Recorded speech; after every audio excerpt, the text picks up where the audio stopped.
It's been my dream that rather than the Copeland Center just being a board of directors and a staff, that it have a membership, that it be a big national, international membership organization.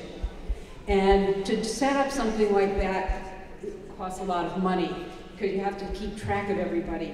And this year we got a donation from an organization in England called South Coast Rap, which has allowed us to get this going. And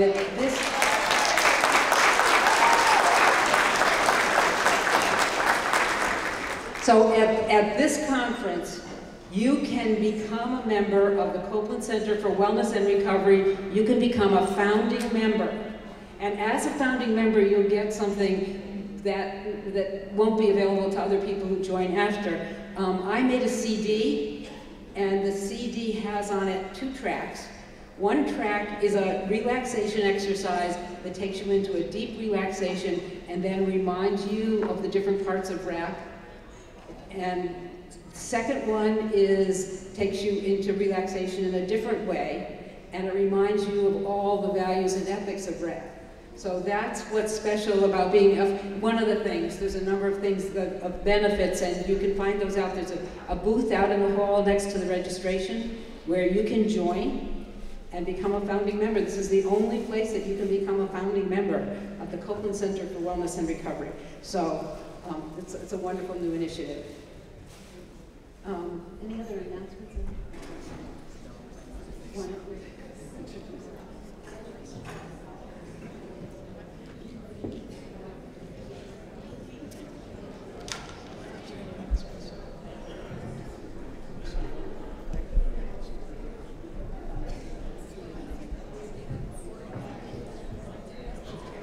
All right, so hope that everyone's enjoying the conference so far. How are we doing?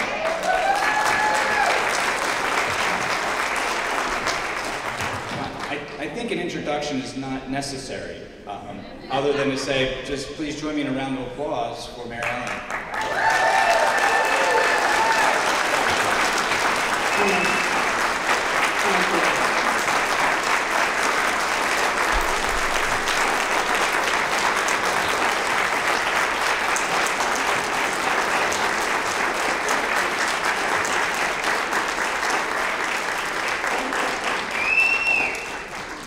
Thank you so much. I'm really, really grateful. I'm grateful, forever grateful for all of the wonderful work that you all do. The vision I had a long time ago was that this would spread and spread and spread, and I was trying to figure out how that would happen. And you have all made that happen. It's a wonderful thing. So, when I talked with you, a lot of you, I think, were at the conference back in 2011. And in August of 2011, we had the first conference back at the first international conference in Philadelphia. And at that time, I spoke a lot about the pendulum and how at one end of the pendulum, the recovery movement is moving forward, and more people are using rap, and a key concept in their following the values and ethics in recovery is becoming more and more possible for more and more people, so that's one end. And I also said that we have to be ever mindful that the pendulum could once again swing in the opposite direction. We could find ourselves enmeshed in a regressive, oppressive, and punitive system that shackles people for life and too often takes their life. So those are the two ends of the pendulum. And right now, as we gather here in Oakland to celebrate our achievements and figure out how we are going to continue to move forward, momentum is building to give that pendulum a big push in the wrong direction. The 3 things that I see driving that push are, number 1, psychiatric profiling in the light of the horrific tragedy at Sandy Hook. Number 2, the human rights violations that are rampant in the mental health system. And number 3, the continuing efforts to wrongly convince people that harmful medications and treatments are the answer to mental health issues, to hide the truth that Bob Whitaker has uncovered, rather than tell people the truth and teach them about self-help and rap and recovery, about safe and non-invasive ways that they can recover and move on. So before I talk with you a bit about rap and review with you a small sampling of our major accomplishments, I want to bring your attention to each of those issues. We have to spend some time on those things. Each of you will respond in whatever way you can. Some of you will speak out loudly, like David Oakes, who I talked about before, become activists, and others will show the way by supporting their peers and taking good care of themselves. There is no right or wrong way. Only you can decide which path to take, or if you will actually take both paths. And I expect many of the people in this room are going to take care of themselves and get out there and do some activism. This is a time when we're really going to need it. So first, let me talk about Sandy Hook. Everyone, especially our politicians, are looking for someone to blame. And it seems that we, those of us who have had or have mental health issues, have a strong chance of becoming the scapegoats they're looking for, instead of the real action that our government needs to take. Everyone is at risk here. Jim Gottstein is an attorney in Alaska with lived experience, and I want to read you something that I'm getting emails, and my system is getting overloaded with emails, and I try to keep up with them all. And one of the ones from Jim said, he sent a letter to the president. In the rush to pretend to do something, but in the absence of the political will to do anything meaningful about gun violence, a mob mentality has developed to further restrict the rights of people diagnosed with mental illness and force them to endure harmful, counterproductive psychiatric interventions. In other words, the only thing that all of the players at the table can agree to is, in effect, psychiatric profiling. That's from Jim Gottstein. If these efforts are allowed to continue, we could see more and more forced and harmful treatment, more people being locked up for nothing more than being different, more and more kids and young adults tested, determined to be in danger of becoming mentally ill, therefore a danger to society, being treated and drugged, resulting in the harmful effects we already know about. If we reach out for help, our rights to privacy will be violated and will become part of a proposed database that's accessible to anyone. Each of us needs to protest in whatever way we can.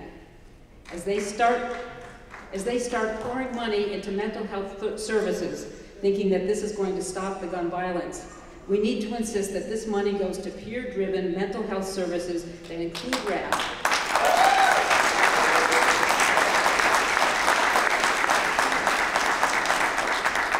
and it's not the same old top-down diagnosis and medication that has not ever worked for us. So I just want to bring to your attention, I think, this was handed to me this morning by Catherine Bond. This is one effort. This is a letter to the president from Roy Brown, who's the director of Vet to Vet out of Los Angeles. And there's all kinds of initiatives that people can take. I think that our president just really needs to be informed that our people like Obama and Biden just don't know anything about this, and that we need to educate them about this, because I think they're good people and I think they want to do the right thing, and I don't think in some instances they realize what they're doing. So if anybody wants to take a look at this letter, this is one letter. There's lots of letters and lots of petitions going around on the internet. So if you want to find out how talk to people here and find out more about how to connect. So that's the second thing. As has been the case for as far back in history as we know, there continue to be human rights violations in the mental health system. We all know that seclusion and restraint are not treatment. In fact, we know that they're very, very harmful. Strip searches, and this is happening in this country, further traumatize people who are already struggling. I heard from a psychiatrist that he doesn't know what to do to help people because he has people who already have PTSD. In order for them to spend time in the hospital, they have to be strip searched. And so it makes it much, much worse for them. And yet they have to go to the hospital to get the diagnosis so that their treatment will be paid for. So he has no idea. He's a very good person, and he has no idea what to do. At this year's Alternatives Conference, I led a seminar of about 20 people to try and get a handle on the extent of those and other violations in the mental health system, and to figure out what we could do about it. And really, all we got a chance to cover, because there was so much to say, were really the violations. I was astounded by what I heard. Those sessions were incredible. It is hard to imagine what people have had to endure in the name of help. The Copeland Center wrote a white paper regarding these issues that's available online. In addition, we have a committee that's looking into developing an intensive curriculum that would teach people how to be leaders in the fight to end abuse. Gina Calhoun and other advanced level RAP facilitators are doing what they can to change the culture in state hospitals and other facilities to end abuse and to promote recovery initiatives, in particular RAP. And your own personal best defense against abuse from the system is to keep yourself as well as possible, to take responsibility for your wellness and to support others in doing the same. But it's a horrific situation. It's high time we got on top of it. It's been going on for generations. And if you read Bob Whitaker's Mad in America, you'll see that. This is not new. But I thought it might be getting better. I had hoped so. And I came away from alternatives really, really discouraged. So the third thing, I know that many of you have been taking psychiatric medications for years. You thought you were doing the right thing. And you're stunned to hear about the research and the findings that Bob talked about this morning.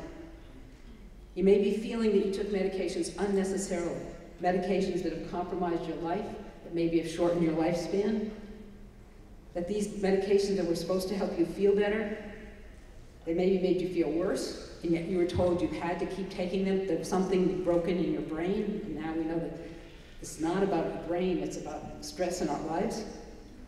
At the same time, you're hearing how difficult it is to get off of these medications if you've been using them for a long time. And you may feel a lot worse. So I wanted to say that if you are taking the medications and you've decided that you want to get off of the medications, there are really some good, competent healthcare providers who will work with you on that. And I personally have found that naturopathic physicians have been really good, but maybe some of the others of you found other people. So look for somebody good who's going to support you, who seems to know what they're talking about, who's doing the research. Second thing you need to do is, if you're going to go off the medications, there's nothing that can really assure that it will be a smooth process. But have your RAP, before you start going off, work hard on getting your RAP up-to-date practice so you're using it and using it well. And then once you start going off, you have to use it impeccably. And sometimes, even I have to use my RAP moment to moment. It's not like checking it every day. It's like, what do I do at this minute? So it's a hard job, but it's worth it, you're worth it. And then there's some really good books out. Peter Bregan has written some good books. Peter Lehman, the Icarus Project. And tomorrow, Will Hall will be here doing a workshop on this topic. So if that's an issue for you, be sure to go to that workshop.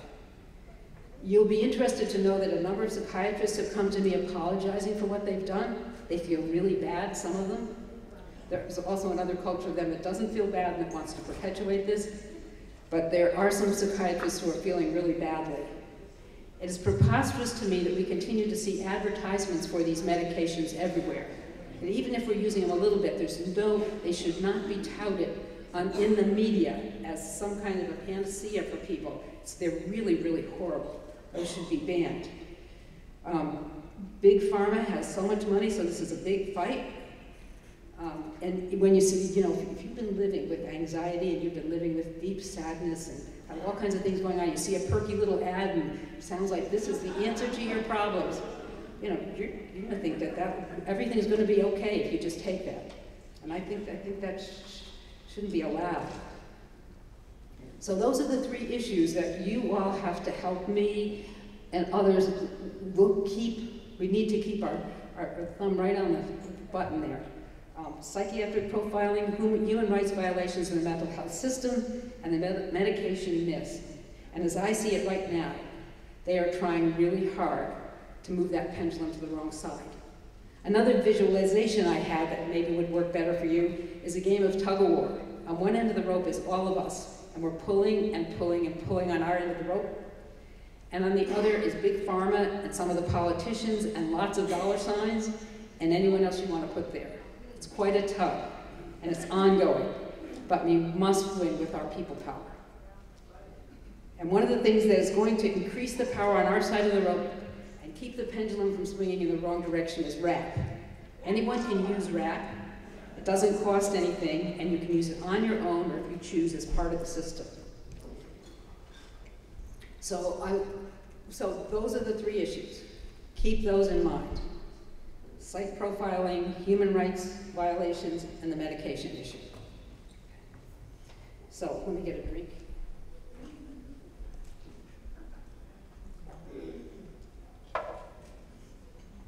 So one message I want to get out to you loud and clear about rap. I know that lots of you are rap facilitators. I know that more of you are, so a lot of you are advanced level facilitators. Others of you administer rap programs. This part of my message is for all of you, but if you're just a rap user, listen up as well, because you need to know this too. Rap is an evidence-based practice. That means it has been intensively studied, and proven to work. There have been a lot of studies. Judith Cook has done big studies at the University of Illinois at Chicago, very rigorous studies, but various people all over the country, Minnesota, Vermont, various people have done smaller studies, and everybody speaks to the efficacy of rap. So we have the big published studies, and then we have the smaller studies. Over and over again, we've seen that it works. In order for it to be listed as an evidence-based practice, it has to go through a very, very rigorous process, and it's done that. Therefore, if you are sharing it with others in any capacity, you need to share it right. It's not okay for you, if you're sharing it with somebody else. Whatever you do with your own rap is up to you. But if you're sharing it with somebody else, it's important that you share it the way that we know works, to not just come up with something of your own that you think might work better. It's not fair to people. It's not fair. Then wait to share things until they have been really, really studied. Everyone who has mental health issues or wants to develop a rap has a right to know the version of rap that is studied. They have a right to know that, and then whatever they want to do with it, they can. But tell it to them right.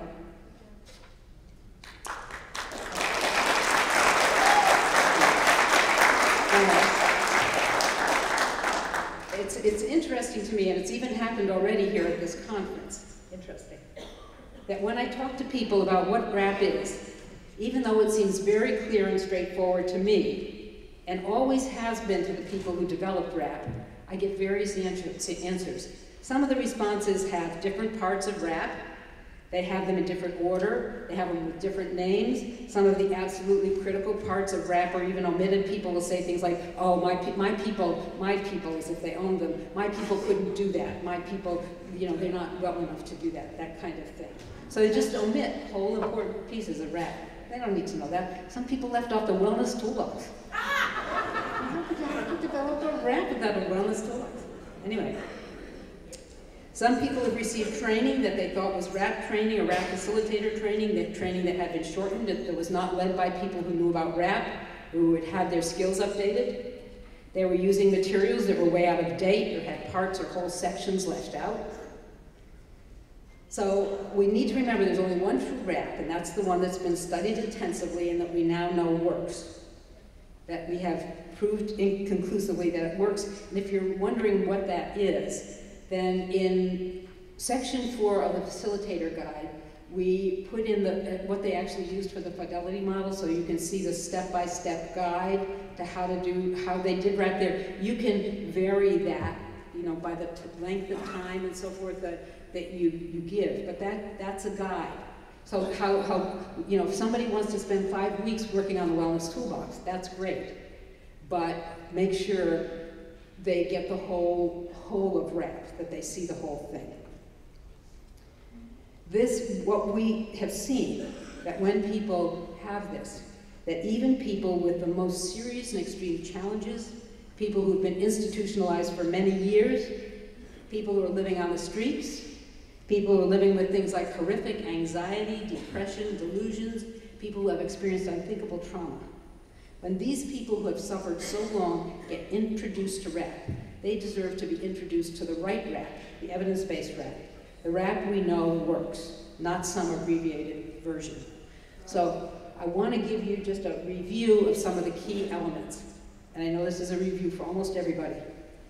When rap is taught in rap groups, the facilitator first leads the group through the process of developing a group agreement, a safety contract or comfort agreement, whatever you want to call that, but it's an agreement to make sure that in this group of up to 12 people, everyone agrees to follow group-developed guidelines that ensures that every single person in attendance feels safe in the group, including the facilitators. This is absolutely essential. Without this safeguard, groups can be a dismal failure, or worse, they can further traumatize people and lead them away from rap.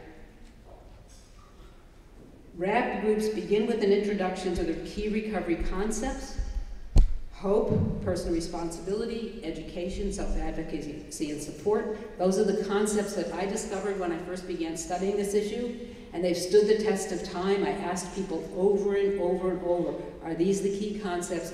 And those are the ones that they agreed to.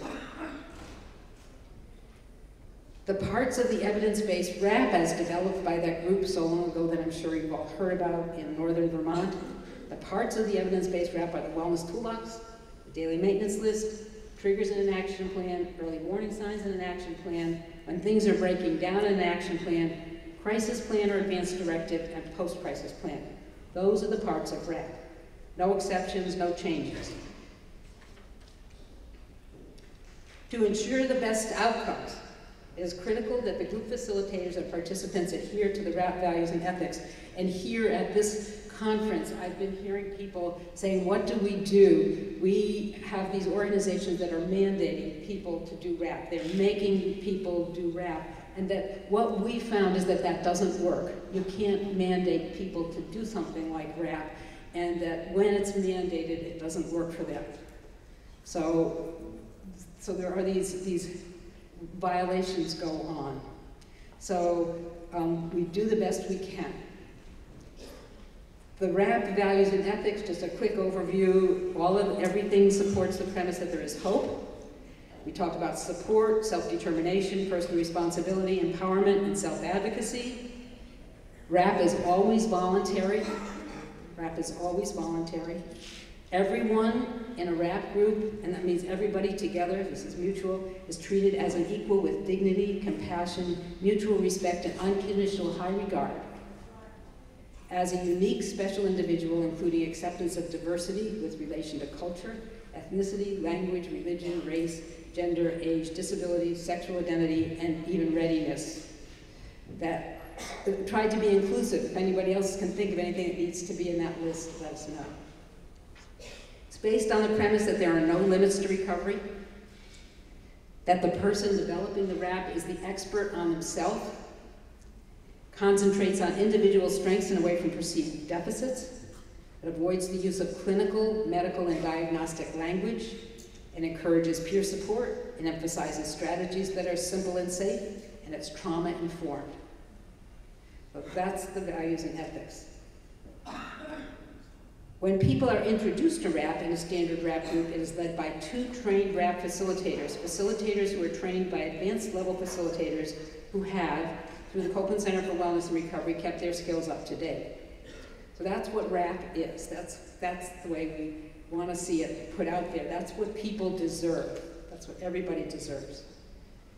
RAP is spread from the United States to England, Ireland, Scotland, the Netherlands, and on to places like Hong Kong, Australia, New Zealand, Canada, Japan. I just out in the foyer, I met somebody from Korea who's here. She's here for a 6-month, some kind of a college, a work thing, and she's going to become a RAP facilitator and take it back to Korea, which is really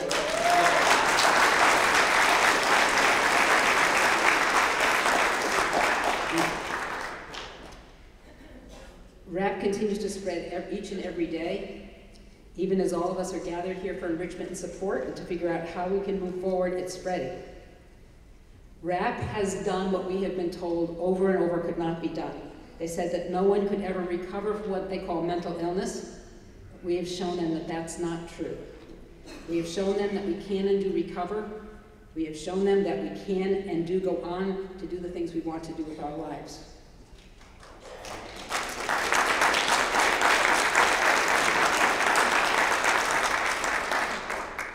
Someone once said to me that the best defense is to do very well. So I urge all of you, do it very well. To live rap, do it right. And then this quote kept coming to me, so I should say it to you. Margaret Mead said, "Never doubt that a small group of thoughtful, committed citizens can change the world. Indeed, it's the only thing that ever has." We're getting a little bit beyond a small group, but we are changing the world. This is what's happened. We have people who've worked now tirelessly for 16 years and have brought in hundreds and thousands of people along the way to do everything they could to ensure that anyone who could benefit from RAP had access to it and instruction on how to develop and to use RAP. RAP is now purported to be by far the most widely used mental health self-help program. In fact, I don't think there are any others that are even in the running. It's a bit of genius that came out of a small group of people who were struggling to survive. And look where we are now. We have indeed changed the world.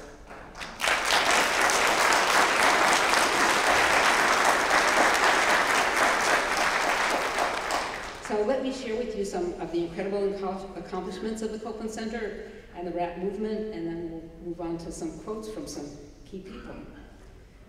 When this work began to gather momentum and I realized how valuable it is and what an impact it can have on people's lives, I wanted to ensure its continuity beyond me.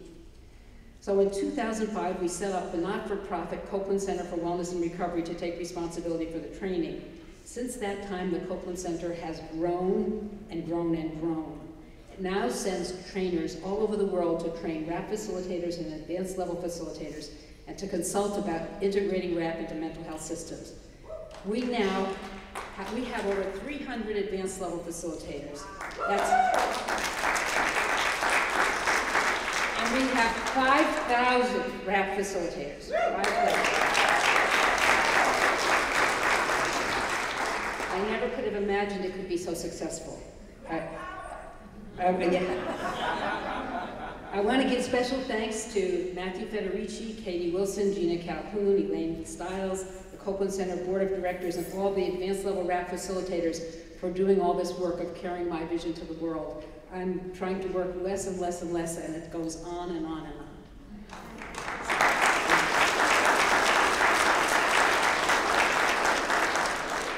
The Copeland Center hosts training events everywhere, and we set some up so people come to us. And I love it when they hold a training in Brattleboro, which is where I live, so I can meet with the attendees. And it's great. And the other way that I get to be with people is sometimes from a training, they'll Skype me in. And so some of you, I know that I've met a bunch of you on Skype. So I see people around here and say, where did I meet that person? And then I realize it was on the big screen. This year, the Copeland Center will be designating agencies as RAP Centers of Excellence. In order to become a RAP Center of Excellence, the organization has to meet an extensive list of criteria. And the first organization to achieve that status is Peers here in Oakland.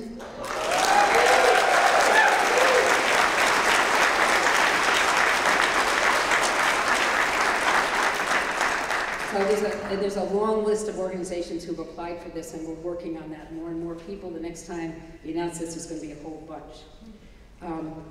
I think a lot of you have met my spouse, Ed. Ed and I, with the able assistance of Magdalene. Magdalene, are you around here? There's Magdalene back there. Magdalene and Natalie, who's back at our house, back in Brattleboro packing books, are responsible for the publication process known as RAP and Recovery Books. We ship literally mountains of RAP resources to people who are leading RAP groups in prisons and jails, in the VA, in short and long-term care units, in state institutions, in medical hospitals, in group homes, in faith-based organizations, to local, regional, state, and national mental health agencies and organizations, to elementary schools, high schools, colleges, graduate schools, to psychiatrists and psychologists and case managers and counselors and teachers, to communities of people, individuals and family groups, to all kinds of businesses and corporations in countries on every continent. So there's two organizations really. We have to take care of the publishing, and the Copeland Center takes care of the training.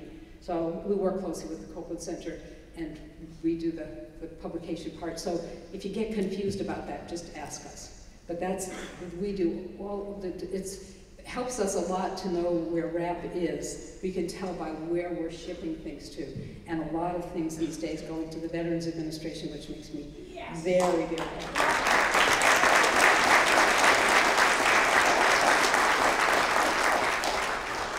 So now I want to share with you some specific stories. We have a fellow who sends us lots and lots and lots of information. It helps us to see somebody who's come from being in really the darkest depths of it and spending all of his time in the system. He happens to be in Great Britain, but he was deeply embedded in the system for a long time. And Lynn says, RAP not only changed my life, but gave me my life back. RAP gave me hope that things could change.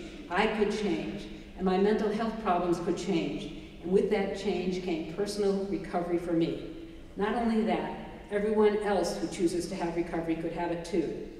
RAP brought recovery for my mental health problems to life. It made it real, and because I created my own personal RAP plan, it also made recovery feel close, real, not out there like some sort of fantasy. And there's some acronyms here that I don't quite know what they mean, but I'll read them anyway. Not like normal clinical CPA care plans did, unreal and untouchable. RAP enabled me to take responsibility for my recovery instead of blaming everyone else for my situation. RAP taught me that recovery starts with me and that I need to learn and build upon my fresh start and value the chance I had been given to change. Through doing a RAP, I've been able to change my world. My RAP plan has saved thousands of pounds of National Health Service resources by not being on CPA, not needing a care coordinator, the cost of attending a day center 7 days a week, hospital appointments, care reviews, support workers, crisis helpline and services, is something GP and A/E, now to receiving telecare support once a month. So he went from receiving all of those intensive services a lot of the time as an inpatient, because I met him in person. We talked about it, to now once a month he has an appointment. If that's just me, how many more thousands can RAP save? My question would be, in light of the money that has been saved just on my care package, can we afford not to deliver RAP? So that's from Glenn Richard.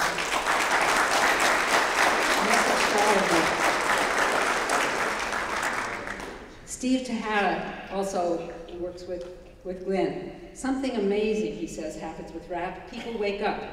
They wake up to the reality of recovery and the reality of the part they play in making things happen.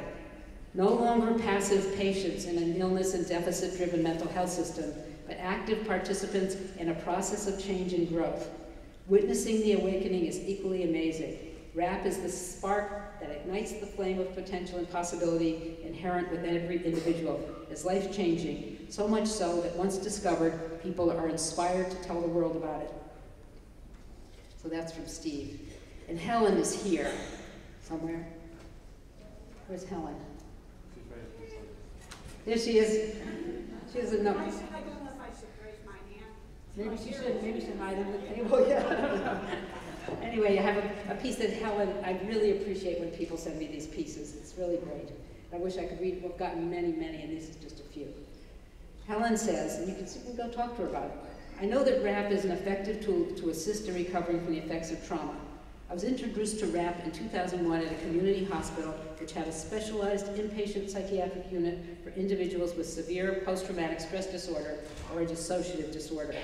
RAP truly changed my life, and I have not required hospitalization since that time. I feel that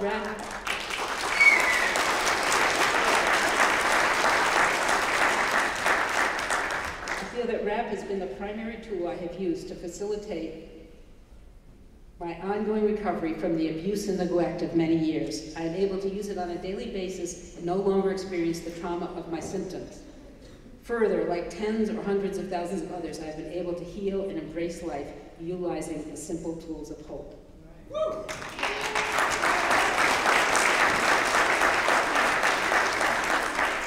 And Jeanette McKeever, who's also here right over there. RAP has been the thing that saved my life. And now I am able to help others to learn how to facilitate RAP. We're really glad that it saved your life. What an honor to be able to help others grow in their own recovery and watch them help others along the way. thanks for that tonight. And Martha Wells uses rap in her mobile crisis job. She says, hopelessness melts away. I want to mention a few people and some special things. Some of them are here, I think. Takako Ueda. This is Takako is right here in the front. And she and Eri Kuno wanted to develop they worked together with Ed and I because they felt a special rap for kids book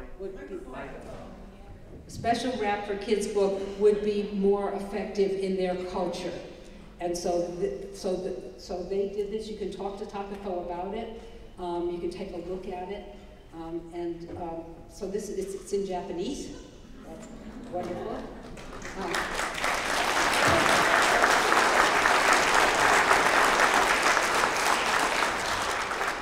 I hope Takako doesn't mind me sharing what her hope is, but her hope is to be able to take rap to the people in her area of Japan that have been displaced by the Fukushima disaster. So we all Wally Matazamelli, through his connections internationally, has been developing relationships and pioneering to bring rap to the people of Ghana.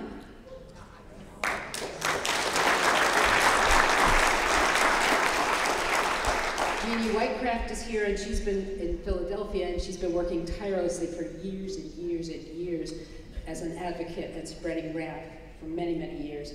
Joe Halligan introduced rap in Guam. Here's Joe. BJ North is bringing rap to the organizational level as a tool for strengthening the workforce to be grounded in the values of ethics.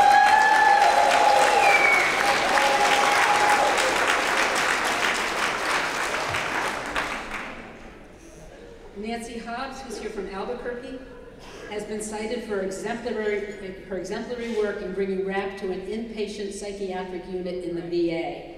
So, talk to Nancy from her and talk to her about that. Winetta Brock is here, and you want to find Winetta and talk to her. She's taken rap into the jails and the prisons. They now have a certified inmate who is facilitating rap in the yard.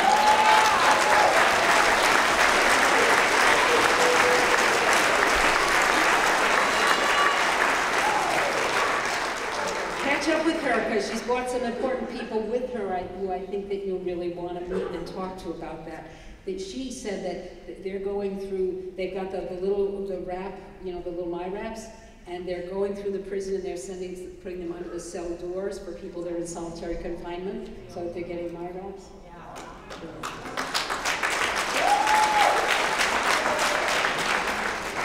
One of the things that Lynette said that was interesting to me was that the recovery topics, that in the last section of the manual is all those recovery topics, and she said that they really spend a lot of time with those, and that seems to be really important to people. People doing a lot of work on changing negative thoughts to positive. So that's really good. And we've got Yvonne here, Yvonne Smith in the back there.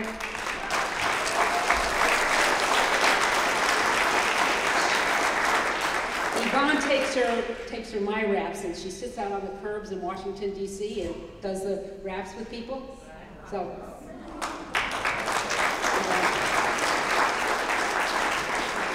Yvonne is also a big help to us. She gives us lots of feedback, and we'd like all of you to do that. She gives us lots of feedback on resources, on ways we're doing things, on everything.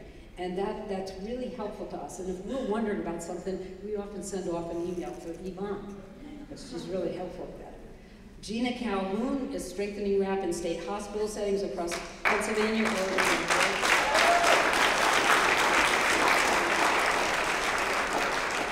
Katara Ansam has not only been the champion of rap becoming the root of peers' work, but also she went on primetime news in the Bay Area to speak on recovery and gave rap airtime. Great.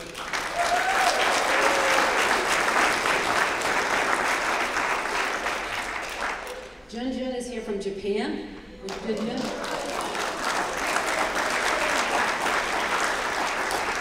She supported the Copeland Center in conducting the first advanced level RAP facilitator training in Japan, giving Japan capacity to sustain the RAP community there. They needed advanced level facilitators.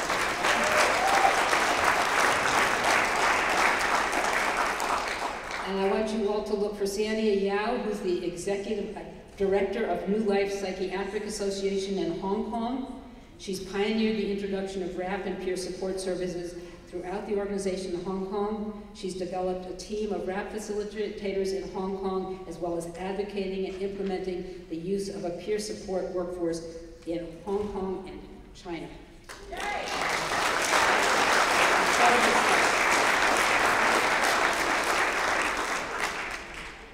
Ed and I had the privilege of meeting a woman who called herself by the name Elizabeth Hicks when we were in Great Britain. And she showed us an incredible bulletin board. And you all can see this bulletin board, and you can see a video of it if you go to our website. She created this incredible RAP system where she has it all. She has these little plastic envelopes with different things in the envelopes and pictures of herself when she was little. Elizabeth grew up with the name of Stella Elizabeth Hicks. And she kept saying to people, my name is not supposed to be Stella, it's supposed to be Elizabeth. And they kept saying, no, you're Stella. And she took a RAP class, and she said, I'm done with that, I am Elizabeth. And she insists now, and her husband's going along with it, and her family's going along with it, and she's changed the way she dresses, and she's a totally different person, and it's such fun to talk with her. So.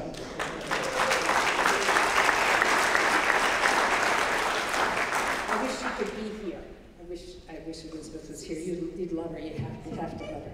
So, and I want you to look around, and there's a group of high school students here from 2 high schools, and they're project coordinators here from Alberta Health Services, which is in Edmonton, Canada.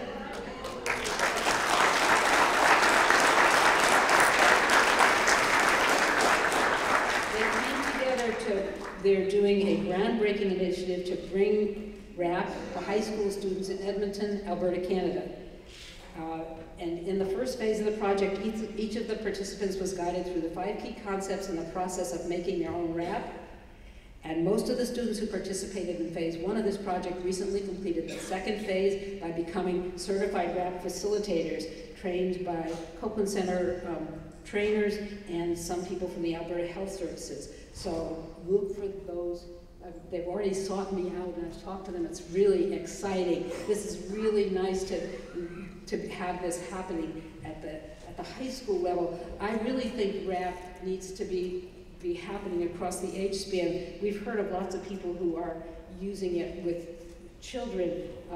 Ed and I have our own personal experience of using RAP with a 10-year-old. Our grandson, from the time he started school, is having a very difficult time.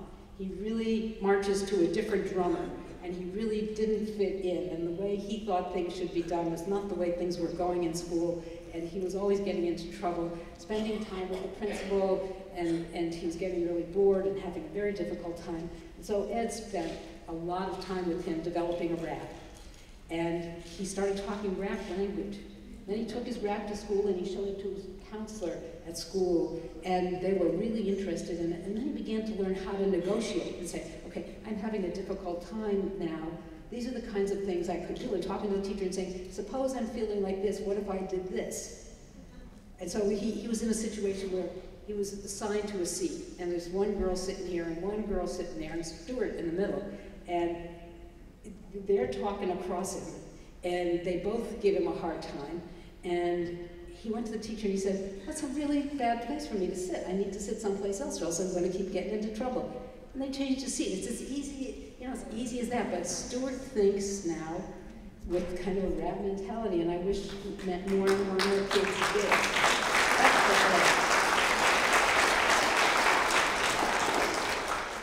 So I want to finish up. I was trying to think, what kind of an ending would really take people?